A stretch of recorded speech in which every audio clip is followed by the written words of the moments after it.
Bem-vindos à aula 18, mano! Agora a gente vai falar de anestesia regional. Boa parte das anestesias que a gente realiza, a gente faz uma anestesia com uma boa frequência, que é a anestesia peridural. Uma coisa que a gente não se dá muito conta é que no espaço peridural não existe só lidocaína. A gente pode fazer um monte de coisa ali, inclusive analgesia. E o mais legal é que quando a gente faz a analgesia no espaço peridural, a analgesia dura muito mais tempo do que quando a gente faz por via intramuscular ou intravenosa. Então, é um espaço importante que a gente pode usar com uma boa frequência. Tem alguns macetes de dose, de aplicação, agulha certa, e isso tudo eu vou passar para vocês agora.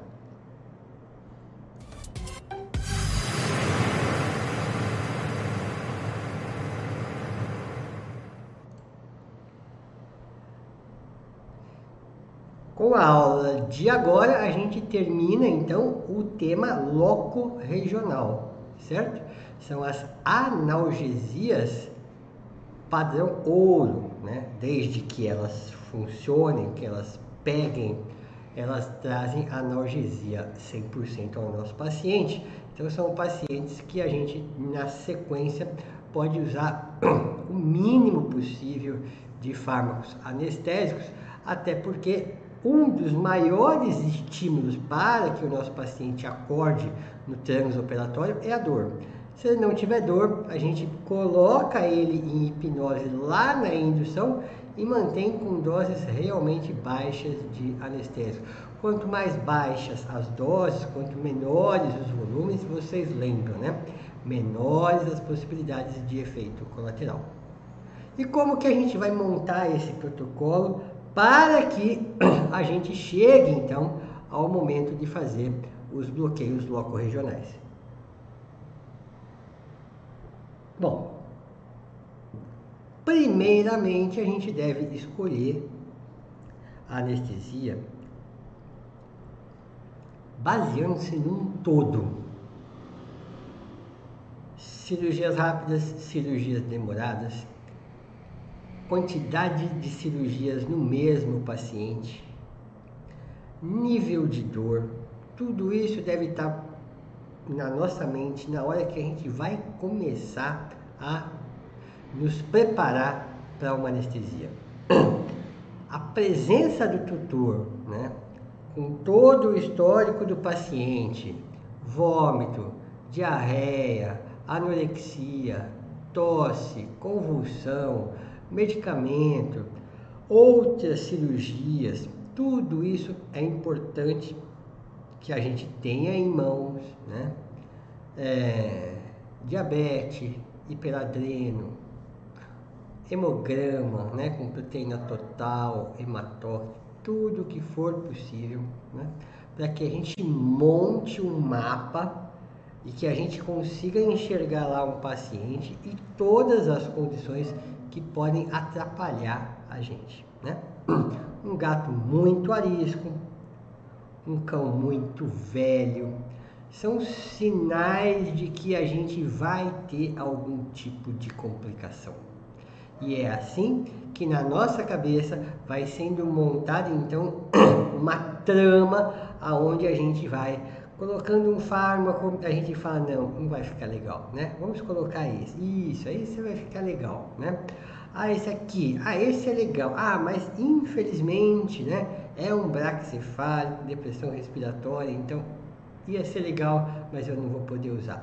Tudo isso você vai estudando. É claro que nas suas primeiras anestesias, você não vai conseguir fazer isso de forma rápida, né? Bem possivelmente você vai ter que acabar fazendo isso de véspera, que muitas vezes vai dar de encontro justamente com as surpresas do tipo, você está achando que é agressivo e é manso, você está achando que é manso e é agressivo, né? Você está achando que é novo e é velho, e esse tipo de coisa. Aos poucos você vai tendo um pouco mais prática no raciocínio e a cada anestesia você vai chegando a criar o seu protocolo mais próximo do momento da cirurgia mesmo, né? Até que chega um momento em que você pisa na clínica só sabendo que vai ter cirurgia. Na hora que você olha para o paciente, pega o histórico dele, pega os exames dele, né? E principalmente para que é que ele vai ser anestesiado, aí então você começa a escolher os fármacos para o protocolo, né? Vai trabalhando com o que você tem. Aos poucos você vai introduzindo alguns que vão lhe faltar, que eu vou comentar no curso, que vai ser legal, né? Tenta comprar todos os antagonistas que forem possíveis, né? Que você consiga comprar na sua região, porque eles aumentam a segurança caso algum desses fármacos comece a apresentar algum dos efeitos adversos, né? E aí tudo começa com a sua MPA, você fazendo tranquilização, associando a um opioide.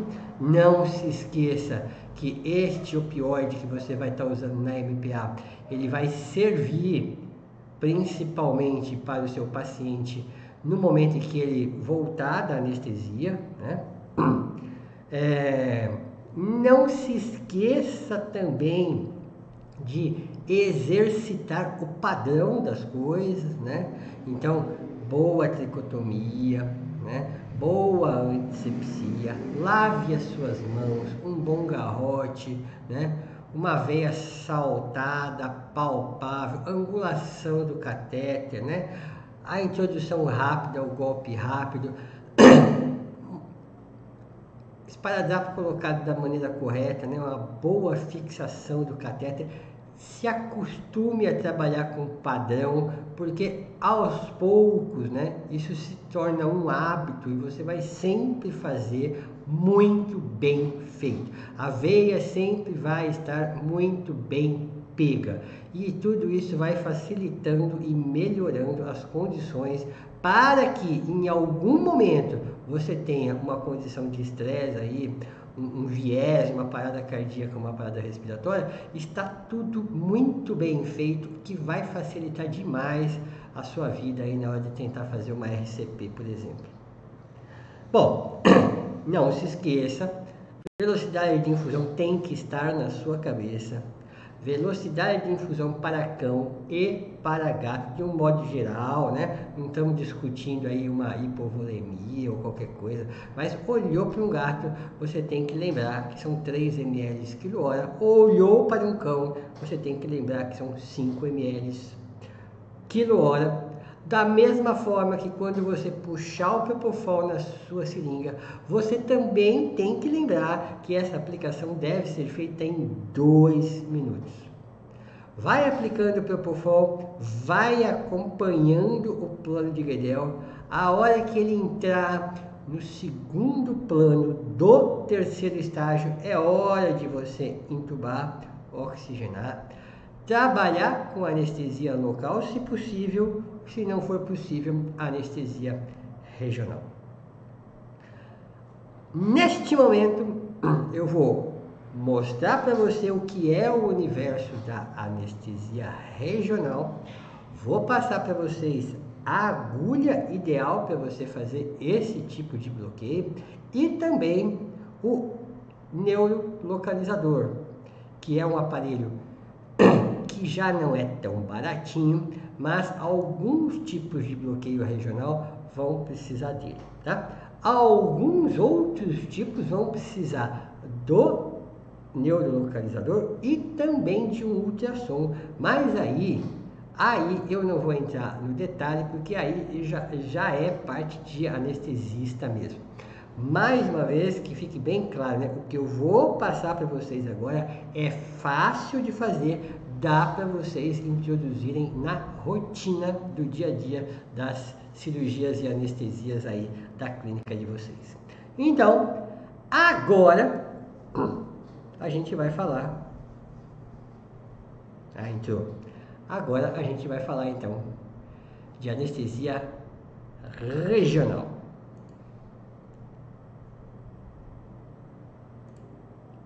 Não se esqueça então que no momento que você for fazer a aplicação da anestesia locorregional, o seu paciente ele precisa estar muito bem sedado ou já sob anestesia geral, seja ela inalatória ou seja ela injetável, mas não necessariamente no segundo plano do terceiro estágio, ou seja, anestesia cirúrgica. Pode estar numa anestesia superficial. Estágio 3 também, né, que é o estágio da anestesia, mas no primeiro plano, aquele onde tem reflexo, né, não há necessidade de enfiar anestesia dentro de um paciente quando a gente ainda está fazendo manipulação e alguns tipos de bloqueio, certo? Bom, agora tome muito cuidado com a anestesia locorregional por causa da infecção. A gente costuma fazer bloqueios, principalmente locais, de forma afoita, né? Sem tricotomia, sem antisepsia, sem nada. Agora, se você for trabalhar com neuroeixo, tipo uma anestesia peridural, aí, pelo amor dos meus filhinhos, pano de campo e luva estéreis. É como se você fosse fazer uma cirurgia. Não se admite fazer uma peridural sem tricotomia e sem uma boa antisepsia. Boa mesmo, muito cuidado, preferencialmente o clorexidine, evite iodo, porque você sabe, né? No momento em que você introduz uma agulha para o interior de um organismo, né? Você leva para o interior do organismo as sujidades ali da superfície e isso inclui o material que você está usando para antisepsia, né? Então, dê preferência à clorexidine e, em segundo lugar, ao álcool não iodado. Mais um detalhe, aguarde o seu material de antisepsia secar. Tenha paciência, tá? Faça uma boa trico, uma boa antisepsia, deixa secar bonitinho, tá? Tenha paciência, coloque o pano de campo, ponha a sua luva e aí vá para a guerra, né? Muita calma, muito cuidado, porque se voltar com infecção, com lesão, com paraplegia, acabou a vida desse seu paciente, né? Você acaba com a vida do paciente, você acaba com a vida dos tutores e ainda pode ser que os tutores acabem com a sua vida, né? Com a sua vida profissional, com processos e tudo mais. Então, não seja afoito. Olha, eu tô passando aqui, perdendo esse tempo aqui, pedindo para você ir com calma, porque eu já vi muita gente fazer anestesia peridural e o cachorro nunca mais voltar da anestesia com lesão de caldequina por usar a agulha trifacetada e não a agulha de Torii. Então, mais uma vez, quer fazer? Olha, eu não estou te obrigando a fazer, né? Depois, olha os bichos de novo. Depois que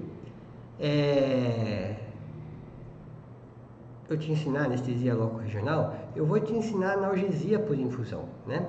Uma coisa pode substituir a outra, uma coisa pode complementar a outra, elas podem andar juntas. Então, assim, eu não estou te obrigando a fazer bloqueio locorregional, né? O que eu estou te obrigando é, se você for fazer, faça de maneira estéril. Estamos conversados? Vamos lá, então. Muito bem, vamos às doses e eu vou me deter só a 3 fármacos, mas há uma infinidade de fármacos que a gente pode usar no espaço peridural. O mais famoso de todos é a lidocaína. Não se esqueça que a lidocaína, a mais comum que a gente tem na clínica, é essa justamente que a gente usa, é a lidocaína a 2%, 20 mg por ml. A dose varia de 5 a 8 miligramas por quilo. Eu trabalho sempre com esta dose aqui, 0,25 ml por quilo.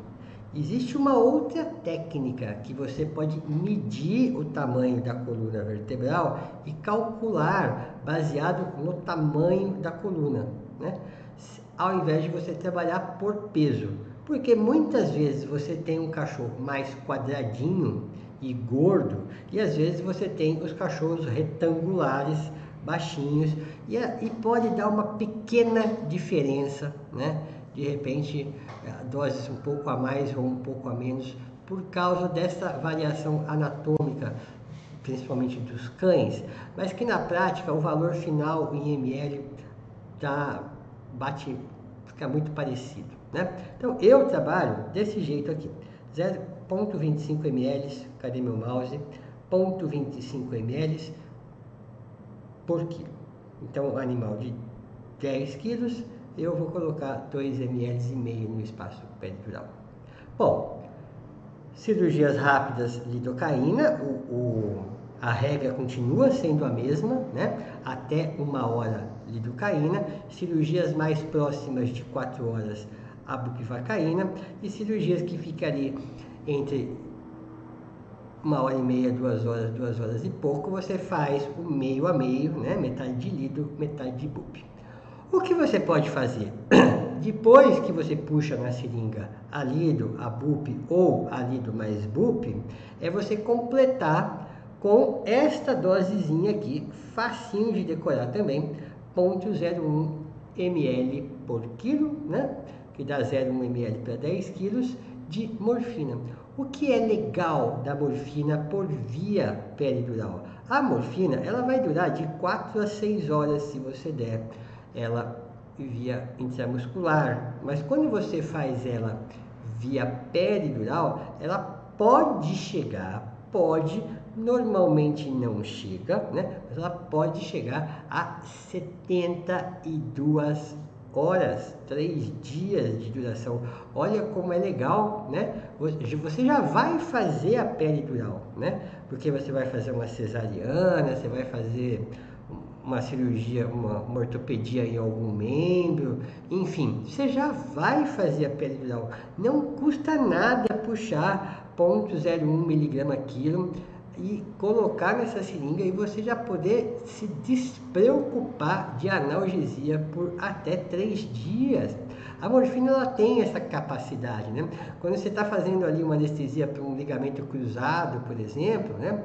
Se você aproveitar ali o momento da cirurgia, prepara a seringa de maneira asséptica para o cirurgião, pede para o cirurgião fazer ali por via intraarticular, da mesma forma, né? Ela vai durar muito mais do que se ela tivesse sido feita por via intramuscular, por exemplo, na MPA. Via intraarticular, ela chega até 18 horas de ação. Olha como é legal, né? Você trabalhar, então, com a morfina, tanto no espaço peridural como no espaço intraarticular.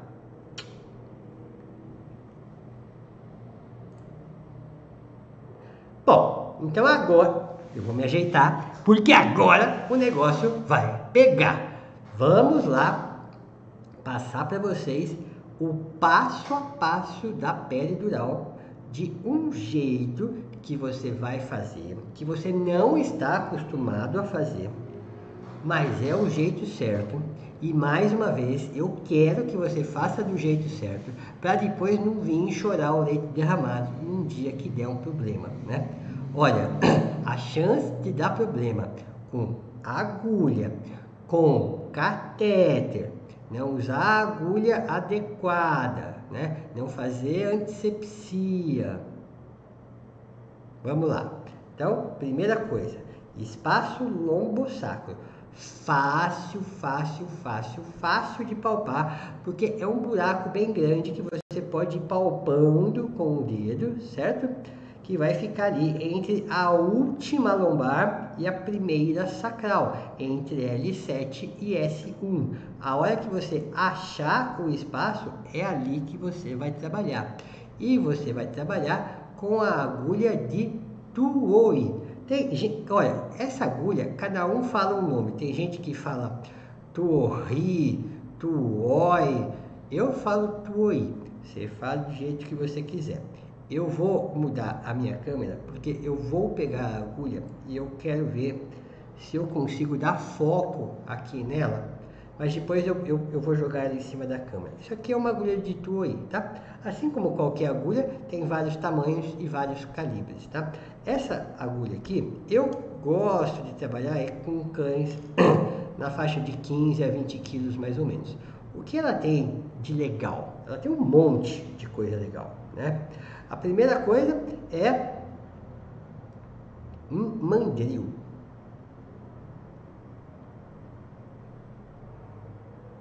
Para que serve esse mandril? Se você está acostumado a fazer peridural, você já deve ter visto isso. Se você não está acostumado, vai acontecer. Na hora que você passa o couro, né? Um resquíciozinho de pele fica aqui e tampa a agulha. Lembra que na hora que você colocar no espaço peridural, lá vai ter pressão negativa, né? E a gente vai fazer aquele teste da agulha, da gota no canhão, né? Para essa gota ser sugada. Se esse bisel ele é ocluído, você não tem o teste da gota. Então, o bisel é a primeira coisa legal. Né?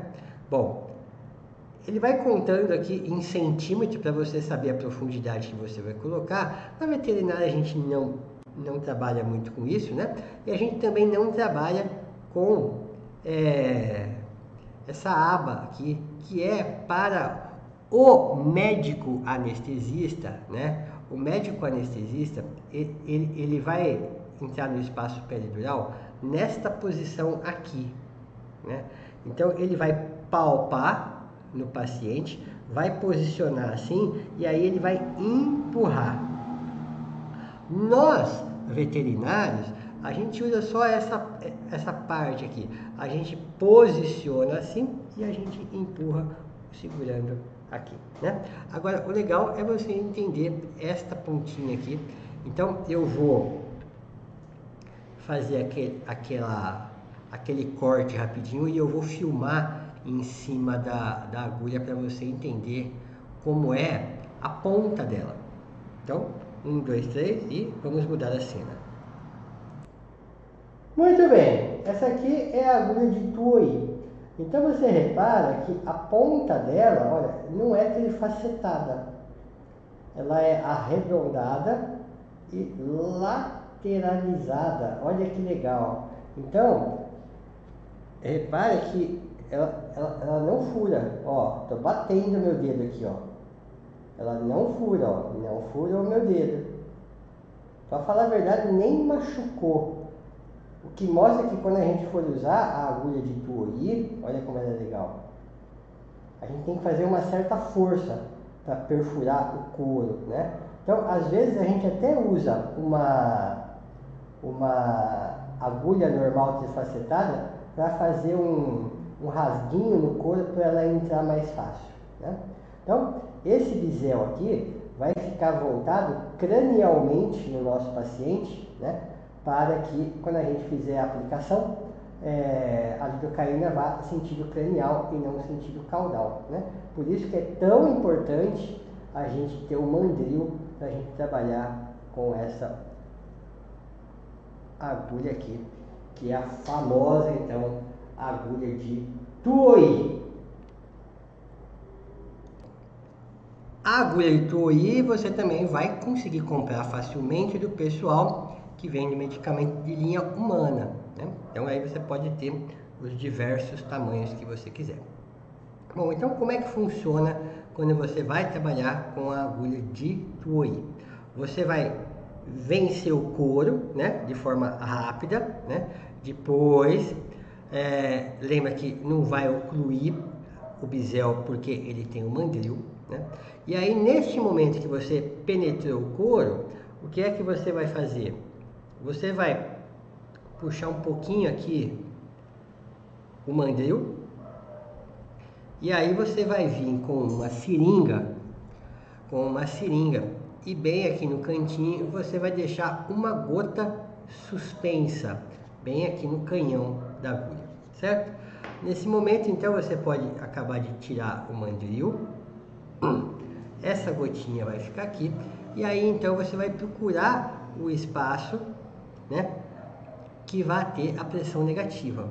Então você vai penetrando até você romper o ligamento amarelo, você vai sentir um toquezinho assim, nessa hora normalmente a gota desce. No momento que a gota descer, né, você, para evitar qualquer tipo de lesão, né, no momento que a gota descer, você não mexe mais essa parte, né? E normalmente é uma outra pessoa, um outro veterinário, outro auxiliar, né, que vai vir, vai conectar aqui e vai aplicar a lidocaína para você, né? Qual a velocidade da aplicação da lidocaína? Isso é uma outra coisa extremamente importante. Deixa eu voltar ali para o slide para você ir acompanhando isso tudo comigo.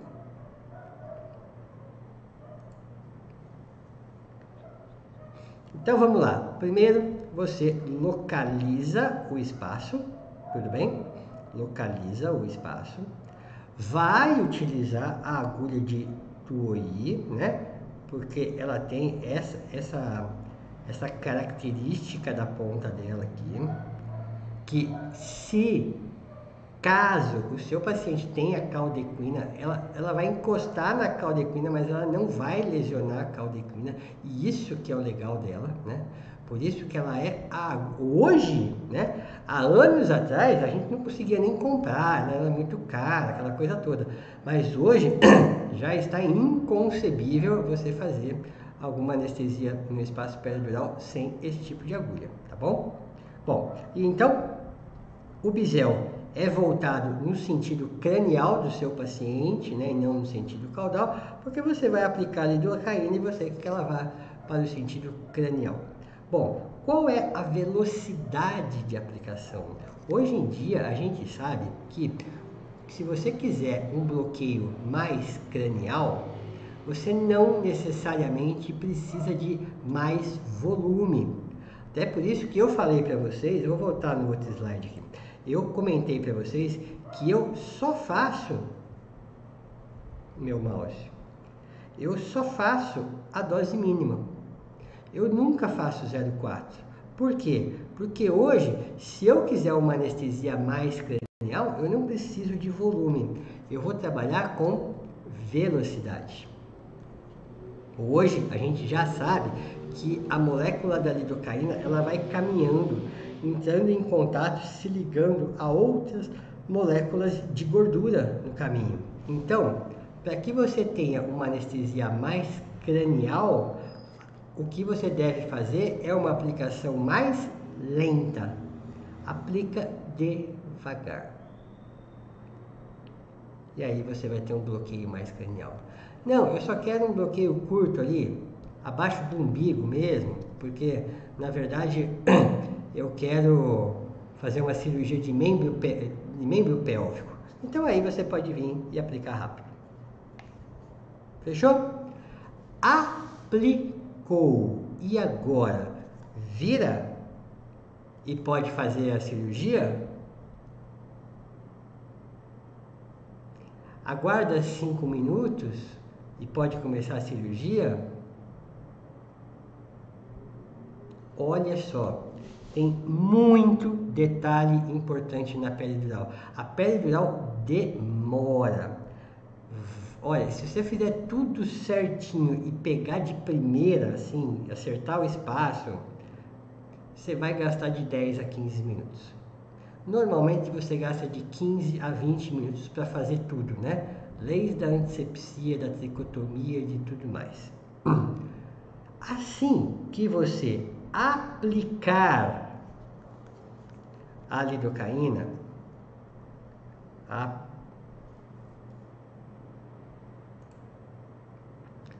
você aplicou. Tem alguém segurando firme aqui, certo? E vem uma outra pessoa aqui e aplica, por quê? Para você não ficar tremendo aqui, né? E correr o risco de fazer algum tipo de lancetada em caldequina. Então, você fica firme aqui, a outra pessoa vem, aplicou. A hora que ela aplicou, você pode soltar e ela puxa tudo de uma vez, né? Ou você mesmo aqui na mão, ela solta a seringa e você puxa de uma vez, certo? Neste momento, o que vai acontecer? Se você movimentar o seu paciente ou a cabeça do seu paciente ficar abaixo do corpo, vai ter muita cefaleia por causa da pressão ali no neuroeixo. Então, você vai pegar o seu paciente em decúbito external, na mesma posição que você fez a peridural, você simplesmente vai pegar aqueles gelos recicláveis, não gelados, é claro, porque a gente já falou de hipotermia, né? Pega eles e vai colocando aqui na parte de baixo, dependendo do tamanho do seu paciente, né? Para ele ficar com a cabeça mais alta que o resto do corpo. E aí sim, você vai aguardar 10 minutos. 10 minutos da latência da lidocaína e 10 minutos para evitar uma cefaleia. Só aí, isso, né? Lembra, né? Sob sedação forte ou anestesia geral leve. Eu faço sempre com anestesia geral. Olha, eu induzo o meu paciente. Depois que eu induzo, eu intubo, ligo o ISO, ligo todos os parâmetros do meu monitor, deixo tudo como se fosse fazer uma cirurgia. Tá tudo ali bonitinho, padrão, né? Não tem nada alterado, tá tudo estável, bonitinho, até porque eu sou o anestesista, eu tenho que ficar de olho ali, né? Porque agora eu vou vir aqui e vou fazer uma peridural. Aí eu preparo, pode até já estar com tricotomia, né? Mas ainda não vai estar com antisepsia, né? Aí faz a antisepsia, clorexidine, espera secar. Eu estou repetindo só para você ver como o processo é longo, né? Deixa secar o clorexidine, né? Não tem problema, pode ficar assim, ó. Normalmente eu fico com a luva abanando ali. A hora que eu vejo que secou, tá bem sequinho. Aí então eu pego minha agulhinha de tu aí, monta ali, põe, puxa o mandril, põe a gotinha e por aí vai. Demora, tá bom? Eu vou mostrar para vocês agora um videozinho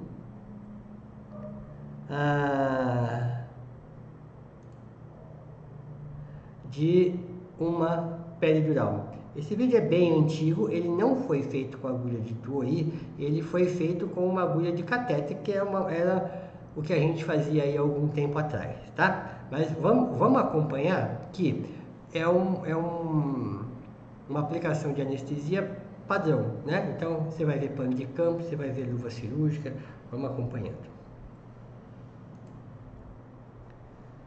Localizando o espaço peridural, né? Já está com pano de campo e luva cirúrgica, tá vendo?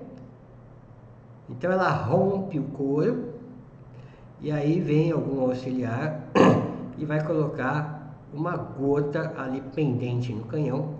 E agora sim, então ela tenta localizar o espaço. Se você prestar bem atenção, você vê que exatamente agora essa gota foi sugada lá para dentro. Então ela fixa a mão. E a outra pessoa vem, rosqueia ou apoia, né? Você pode puxar para ter certeza que não pegou algum vaso sanguíneo. E aí a velocidade, isso é o que interessa agora.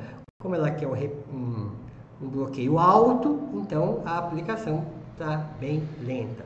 Não tenha dúvida que ela quer um bloqueio alto só baseado na velocidade da aplicação, né?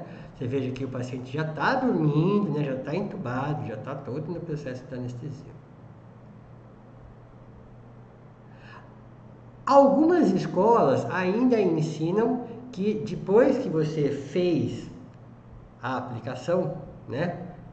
Ainda vai sobrar anestésico todo aqui, que você fez o cálculo. Então, algumas escolas ainda sugerem que depois que você aplicou tudo, você vem, puxa um pouquinho de ar aqui, volta aqui e empurra o restinho da anestesia lá para baixo. Eu não faço assim não, tá? Mas eu vejo que tem muita gente que gosta de ainda acabar de injetar esse pouquinho de anestésico que vai estar dentro da agulha. Muito bem. Dito isso, da peridural, dá para fazer peridural para muita coisa, mas esse suspense do mas você vai ter que analisar se compensa perder esse tempo todo para fazer procedimentos curtos, rápidos, tá? É um tempo que vai perder sob anestesia geral. Tudo bem, está superficial, mas é anestesia geral. Então pense bem se todo esse processo vale a pena para o que você quer fazer. Vamos analisar, vamos filosofar um pouco. O que você acha de uma anestesia peridural para uma cesariana? Você já pensou a respeito? Você pode falar, eu faço, ou eu não faço, ou eu nunca nem pensei a respeito. Vamos analisar uma cesariana? Ora, o que você precisa fazer numa cesariana, né? Salvar a mãe, salvar os fetos. De preferência, não anestesiar os fetos. Você só não anestesia os fetos se você fizer uma cirurgia muito rápida. Porque tudo que você aplicar na mãe, em 8 minutos, está passando pela barreira transplacentária e está atuando nos fetos. Então, se você fizer uma MPA, por exemplo, acepromazina e tramadol, né? Daqui 8 minutos os fetos estão anestesiados, né? Estão lá tranquilizados pela acepromazina e estão com a analgesia do tramadol. Daqui 15 minutinhos você vai aplicar um propofol, né? E aí você vai entubar o paciente, vai ligar no isoflurano e vai para a peridural, né? Desse processo todo, o propofol vai para o feto também, o isoflurano vai para o feto também. Você faz a peridural, porque você quer usar pouca anestesia, né? Gasta lá os seus 10 minutos para conseguir fazer a peridural, mais os 5 a 10 minutos aonde o paciente tem que ficar de cabeça erguida e fazendo a latência da lidocaína, para aí então você virar o decúbito do seu paciente e fazer incisão na pele, localizar a linha alba, expor o útero, abrir o útero e tirar o feto dormindo, anestesiado. Se eu te disser que dá para tirar os fetos em menos de 8 minutos, não seria tudo muito mais interessante? Eu aplico alguma coisa agora, que faço esse paciente dormir, já abro, né? Até porque o acesso ao útero é rápido, né? Numa cesárea, porque o abdômen está distendido. Então, você abre a pele, a linha alba normalmente já está na sua cara, né? Você abre a linha alba, o útero normalmente já está na sua cara. Você já consegue expor, faz um mini corte e tira todos os fetos ali com a placenta e tudo, né? Outra pessoa vai tirando de dentro da placenta e vai começando a fazer os procedimentos ali iniciais neonatais, né? Então, eu não gosto de fazer peridural em cesariana. Gosto de fazer quando a cirurgia é ortopédica e é mais demorada. Então aí a gente faz um bloqueiozinho, justifica 20 minutos, né, para uma cirurgia de 1h30, por exemplo. Mas talvez não justifique para uma cirurgia, às vezes rápida, de alguma lesão articular de joelho, que às vezes se faz uma cirurgia aí, uma reconstituição de ligamento em 20 minutos, né? Você vai levar 20 minutos para anestesiar, para ele operar em 20 minutos. Quer dizer, se você não fizer o bloqueio, ele termina no mesmo momento que você iria começar a cirurgia. É esse tipo de conta que você tem que fazer na hora de introduzir um bloqueio locorregional. Não é à toa que tem uma boa parte dos anestesistas que trabalha muito mais com analgesia por infusão do que com bloqueios locorregionais e vice-versa. É um pouco do gosto de cada um, mas eu acho que essa conta deve ser feita sim.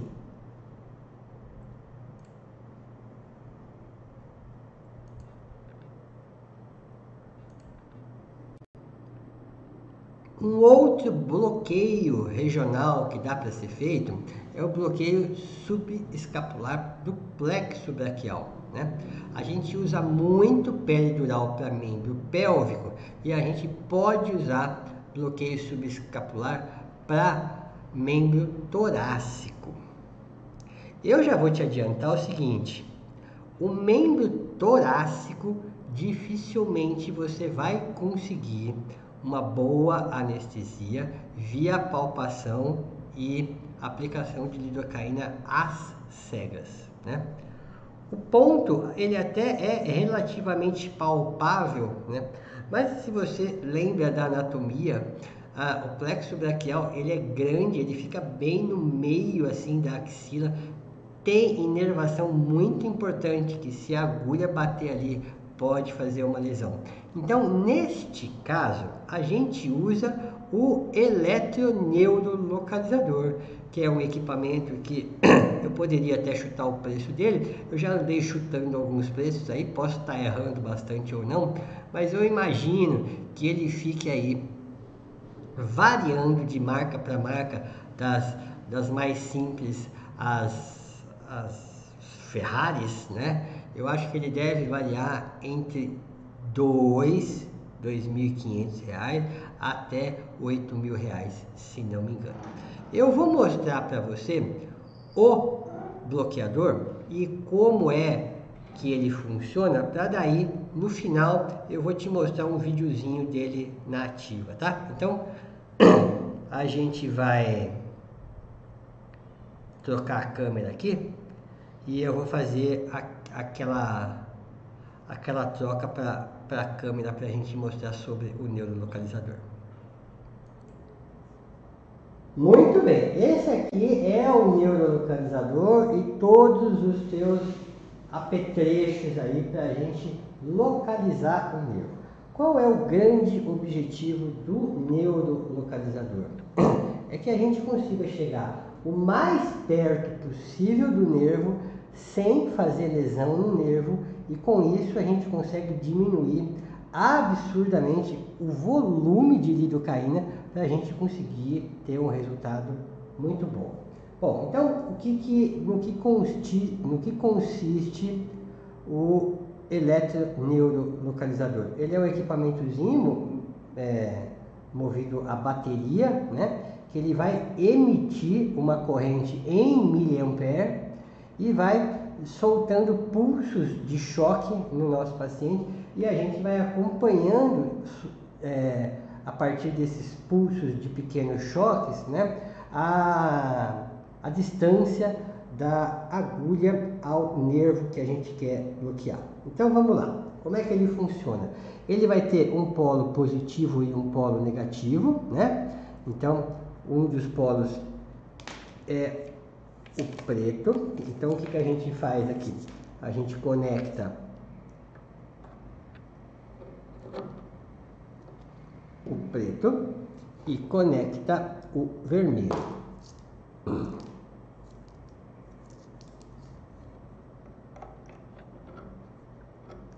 Neste momento a gente vai fechar o circuito, né?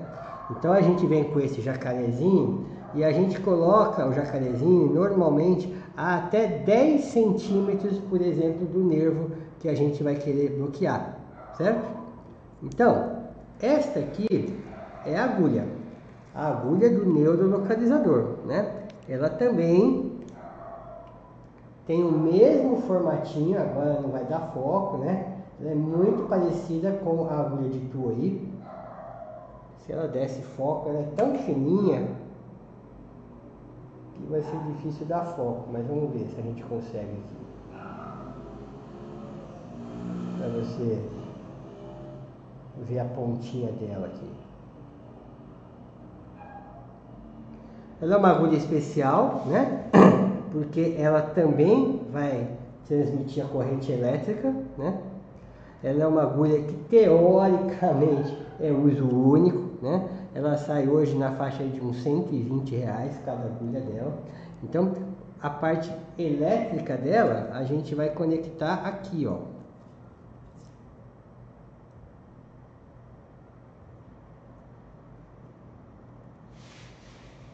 Então agora você consegue, com polo positivo e polo negativo, na hora que você introduz essa agulha dentro do organismo do seu paciente, você começa a passar corrente daqui para cá, certo? Então agora eu vou ensinar para vocês como é que isso funciona. Então vamos lá. No momento que você vai ligar o seu eletroneurolocalizador, ele liga com 2 miliamperes, tá bom? Isso é uma corrente muito alta. Nós normalmente começamos a trabalhar com 1,5 miliampere. Então, normalmente, tá? A gente pode mudar isso, mas normalmente isso tudo vai dar certo, né? A gente começa com uma frequência de 1 Hz, né? E duração de 100 milissegundos. Então, a gente já vai ter o jacaré conectado no seu paciente, né? A gente já introduziu a agulha aonde anatomicamente a gente imagina que esteja o nervo, por exemplo, ali do plexo braquial, né? E aí, nesse momento, a gente inicia. Então, vocês vão ouvir um bip.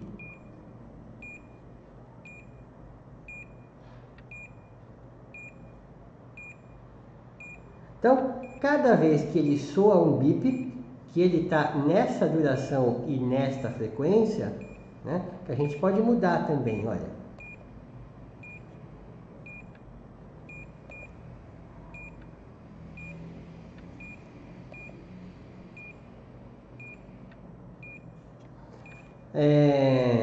Ele está dando um choque, certo? Então, o que você iria ver no seu paciente? No seu paciente, você ia ver alguma coisa do tipo, ele dá um tiquezinho junto com o bip. Se ele está dando um choquezinho junto com o bip, é porque você está próximo ao nervo. Se você estiver muito longe do nervo, ele não responde. Então você vai chegando, e claro, isso aqui teoricamente é lá dentro, né? Eu estou colocando aqui do lado de fora porque eu não quero furar minha mão, né? Mas você poderia estar dentro do plexo braquial, por exemplo. Então você vai movimentando a agulha lateralmente e profundamente até que você começa a ver que ele começa a responder ao bip. E agora que a gente vai querer chegar mais perto do nervo. Como que a gente vai querer chegar mais perto do nervo? Como eu sei que a ponta da agulha está próxima ao nervo? A gente vai começar a diminuir a corrente em miliampere. A gente vai diminuindo de 5 em 5 e o reflexo tem que continuar. O reflexo tem que continuar. Se o reflexo continuar, a gente diminui mais um pouquinho. Vai diminuindo. Vamos dizer que quando eu cheguei a 1,25, parou. Se eu subir um pouquinho, ele volta. Se eu parar, ele para também. Que conclusão que eu chego nessa hora? Que a agulha ainda está longe do nervo. Então eu vou tentar colocar essa agulha um pouquinho mais para dentro. E eu continuo abaixando.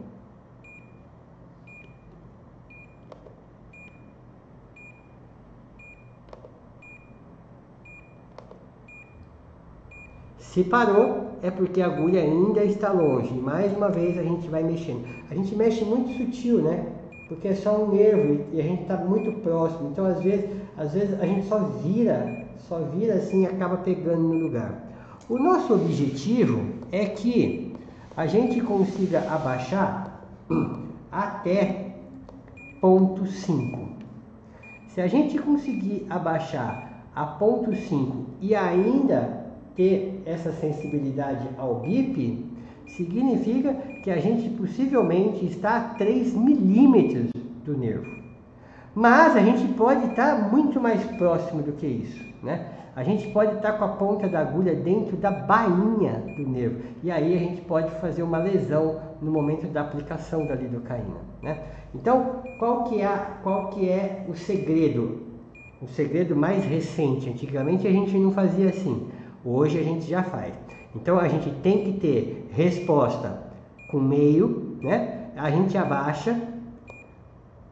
E o ideal é que quando a gente atinge ponto 3, não tenha mais reflexo. Se subir um pouquinho a ponto 5, volta. Ponto 3, para. Se o ponto 3 ainda tiver, a gente tem que pegar a agulha e então começar a tirar ela um pouquinho para fora para ficar funcionando em ponto 5 e não estar mais funcionando em ponto 3. O meu vídeo que eu vou mostrar para vocês, vocês vão reparar que ele vai descer até ponto 3, né? Porque antigamente a gente trabalhava com ponto 3, hoje a gente já sabe que pode fazer lesão, né? Então, no momento que você chegou no ideal, no ponto 5, né? Vou deixar aqui encostadinho. Com a agulha no lugar certinho que você quer, né? Aí, lembra que tem a parte elétrica da agulha aqui, né? Mas tem esse outro caninho aqui, que na verdade é onde a gente vai colocar a lidocaína. Então, a gente vai colocar a agulha vamos simular que está certinho agora, né? No ponto 5, deu certinho. E agora a gente vem aqui, ó, puxa lá a quantidade de lidocaína que você vai querer usar. Vem aqui, coloca a lidocaína aqui, né? E aí você começa a aplicar a lidocaína. Logo que você começar a injetar a lidocaína, vai estar assim, né? Você começa a injetar a lidocaína, ele já para. Não é que pegou a anestesia, até porque a gente vai precisar do período de latência de 5 a 10 minutos. Mas a gente tem certeza que está no lugar certo, porque a compressão do líquido já no nervo já faz com que pare o sinal. E aí significa que está no local certo. Você aplica, termina de aplicar toda a sua lidocaína, né? Tira a agulha e aí então você vai aguardar os 5 minutos. Depois que você aguardar os 5 minutos, aí você pode começar o procedimento cirúrgico. Pegaram o jeito então? Vou lá, só para que você não bobeie aqui. Na hora que você liga, ele está com 2 mA, tá? Você vai começar com 1.5. Muito raramente, às vezes, com 1.5, ele não responde, tá?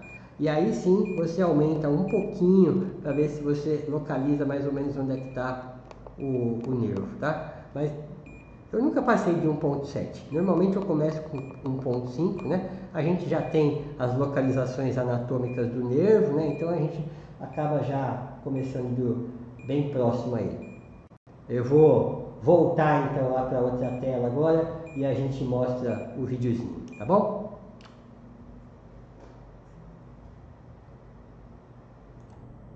Muito bem, às vezes você pode ter ficado empolgado com esse aparelho e às vezes não, né? Não é um aparelho que eu exigiria que você comprasse, né? Pelo contrário, se você está aqui fazendo um curso, eu acredito que você seja clínico e aí não tenha essa necessidade de já ter equipamentos desse porte, até porque eu gosto de dar o exemplo no bloqueio subescapular, porque é um bloqueio que a gente faz ainda às cegas, mas não tem um resultado muito efetivo, né? Acaba não pegando a anestesia. Por isso que eu já mostro já nesse equipamento, né? Deixa eu voltar ali no... no slide. Então, olha, como eu sei, né, aonde é que passa o nervo, né, bem aqui atrás, né, a gente põe o dedo por dentro aqui, né, então mais ou menos a gente vai palpar com o dedo ali o acrômio, né, e dali a gente vem com a agulha, né, por isso que há necessidade de um conhecimento anatômico. Aliás, quem faz muito bloqueio, né? Quem gosta muito de anestesia loco-regional, isso é um consenso, né? Para fazer uma boa anestesia loco-regional, tem que entender de anatomia, não tem jeito, né? Porque você tem que ter a base para saber aonde passa esse nervo, porque você tem que chegar muito perto dele para conseguir fazer o bloqueio, né? O neurolocalizador, ele é bom porque ele vai te deixar a 3 milímetros do nervo e você sem estar enxergando nada, né? Só está se baseando aos tiquezinhos que o paciente vai fazendo, né? Então você vai localizar ali com o dedo, vai entrar com a agulha muito próximo onde você acha que é, e aí nessa hora você liga o neurolocalizador, né? E aí você acaba usando uma dose bem baixa, normalmente 0,4 ml por quilo de litro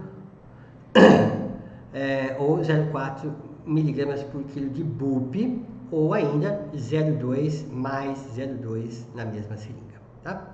Vamos ver o videozinho? Não se esqueça que é um vídeo antigo, então ele desce até 0,3, mas o ideal hoje a gente já sabe que é para descer no máximo até 0,5.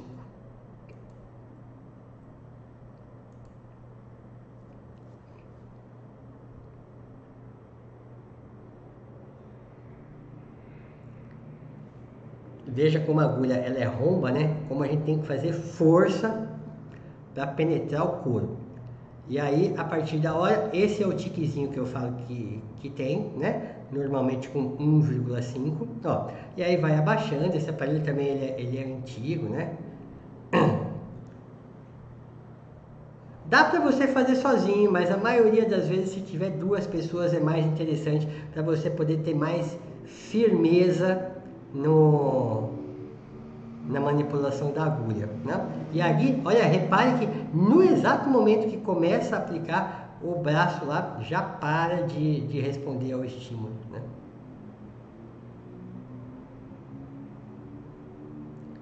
Veja também que já é um paciente que já está sob anestesia geral, porque senão fica muito difícil da gente fazer esse tipo de procedimento. Aqui não dá para fazer com sedação, porque a qualquer movimento do paciente vai sair a agulha do lugar e também a gente ainda corre o risco de fazer uma lesão no nervo, né? Então, mais uma vez, eu não quero que você faça, né? Não obrigo que você faça, porque mais uma vez a gente corre um risco muito grande de fazer algum tipo de lesão de nervo, né? Se você quer fazer, se você gosta, se você acha importante, então eu vou te aplaudir muito, eu quero mais é que você faça mesmo, né? Mas não seja afoito, né? Boa antisepsia, boa tricotomia, luva cirúrgica. Você está indo para uma área delicada do nosso organismo, né? A parte nervosa. Já pensou esse paciente voltar sem apoiar essa pata no chão, né? Voltar paraplégico por causa de um bloqueio que você fez às pressas, passou, né, um álcool iodado, esqueceu que se o iodo pode dar uma reação mais séria em neuroeixo, né? Ou nem passou nada, porque você acha que é besteira esse negócio de passar álcool, você não passa álcool nem em vacina, e aí, né? Então, cuidado, né? Eu gosto de bloqueio loco-regional, eu particularmente sou mais fã ainda das infusões do que dos próprios bloqueios, mas a gente tem que ter respeito pelos bloqueios. É diferente de uma injeção intramuscular. É isso que eu queria dizer, né? Então, respeite o nervo, né? Porque ali, se você fizer lesão, possivelmente vira para sempre. Então, cuidado, vá com calma, vá com carinho, faça o passo a passo e trabalhe com equipamentos, pode trabalhar com ultrassom também, né? Para ter uma cuidade maior ainda. Torce para pegar, né? E boa sorte. Então, o recado era esse. Tenha respeito, né? Pelo espaço peridural e pelos bloqueios locorregionais. A gente se vê então. Saúde para mim. A gente se vê então na próxima aula. Tchau. Fui.